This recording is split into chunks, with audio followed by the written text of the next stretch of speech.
সারা দেশত ঘুরি ঘুরি চাইলাম আইজর বিগরি যে দূর বুঝিলাম বাংলাদেশের শ্রেষ্ঠ জেলা আর চট্টগ্রাম। হুই বাংলাদেশের শ্রেষ্ঠ জেলা আর চট্টগ্রাম।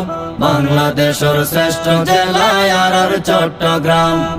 জাহাজে মাল শীতে গুন্ড ব্যবসা 12 মাস মিরে সরাই মোহরে ফজেট গড়ের মাছর শ্বাস রে গড়ের মাছর শ্বাস জাহাজি মাল সীতা কুণ্ড ব্যবসা 12 মাস মিরসরাই মোহরি বাজেট গরের মাছের শ্বাস রে গরের মাছের শ্বাস। বাটিয়ারি সুন্দর হয়ে ফারর ওর রাস্তা হয়ে বাটিয়ারি সুন্দর হয়ে ফারর ওর রাস্তা হয়ে সারা দেশত আছে সিটেং ভার্সিটির সুনাম বাংলাদেশের শ্রেষ্ঠ জেলা আর চট্টগ্রাম।